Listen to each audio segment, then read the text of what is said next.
Yeah,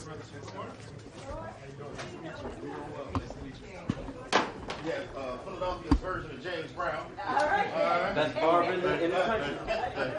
Very well, very well. This is also James, who's one of our superstar basketball players. Sure. Yeah. How's you been playing? Yeah, I just playing. I just got hurt. That's You did? Yeah, I hurt my knee. Ooh. Oh, that does hurt. I'm You good. go to the hospital?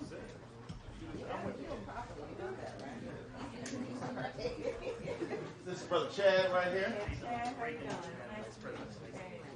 Thank you. Vice President, we're going to have you sit right here. Is this the chair? It's the hot chair. You'll be all right, though. We I got you. We I got got you.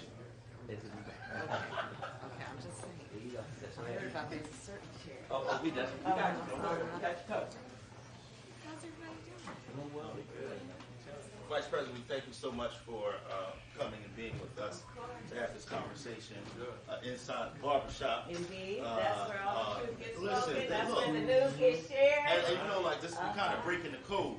We got you in the barbershop. You know, it's a little private, but we. Not my first time. Okay, I'm just saying we got you in here today.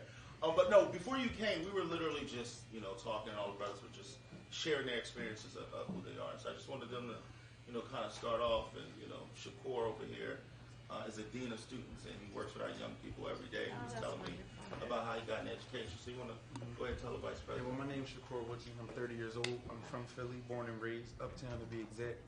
I've been in education for 10 years. I started off as a teacher's assistant in a school in North Philly. After the school lost their charter, I've been trying to figure out where I'm going to go if education was still for me.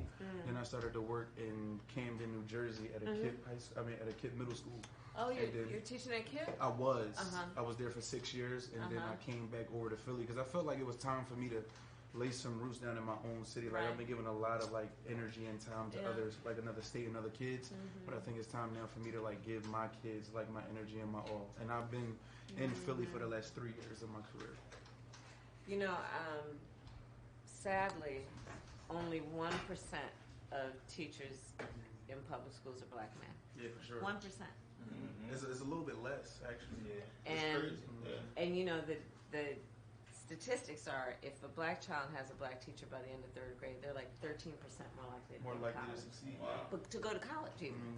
If they have had 2 black teachers by the end of third grade, something like 30% more likely.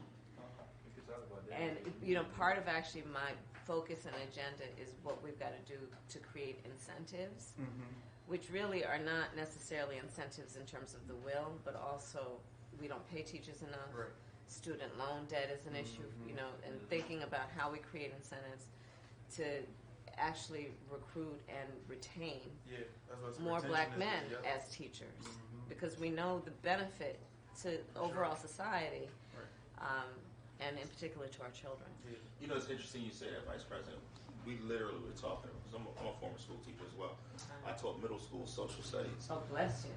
You know what? People always say that. Can I tell you, I love middle school. I love people. The people talk about the little kids. I could not. I was a fourth grade teacher. But it's just an awkward stage for them, really. I guess not for us. But it was fun. And now I was younger then, so it was like teaching. Yeah. Now I don't know if I can do it. But what we were talking about is representation and why it matters. That's and right.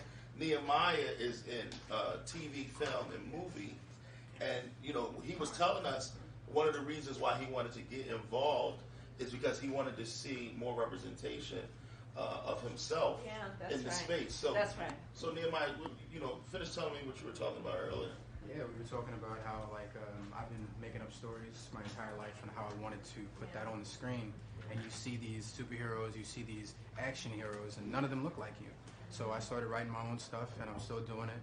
I'm not as established as these guys, but I'm going to be where they are, trying to be a little bit more of a formative person myself, but the impact that good representation, cool representation, being able to see yourself as a heroic figure. That's right. I even mentioned Spider-Man because I feel like everybody likes Spider-Man.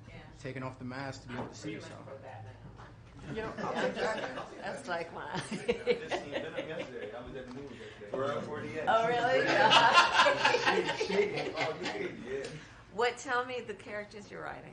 So right now we are doing this kind of death of a cowboy type thing. Death is kind of going through a midlife crisis. We're trying to hit through issues that people have in real life. Yeah, right. Everybody feels lonely. Everybody Yeah, feels like just things aren't going your way.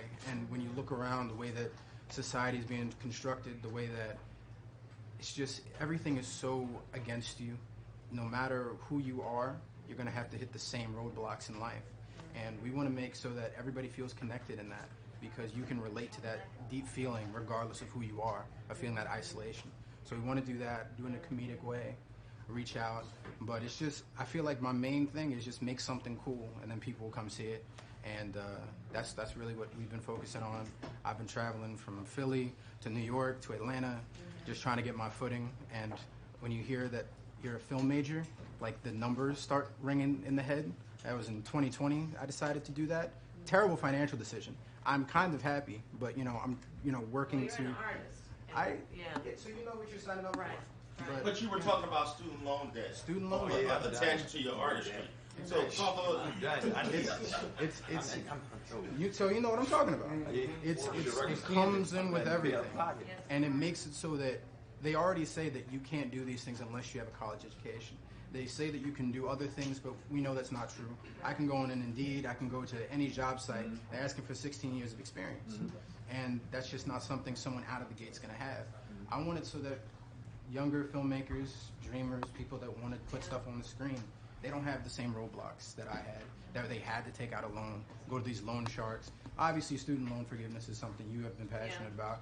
But not just that, but putting publicly funded programs into these schools.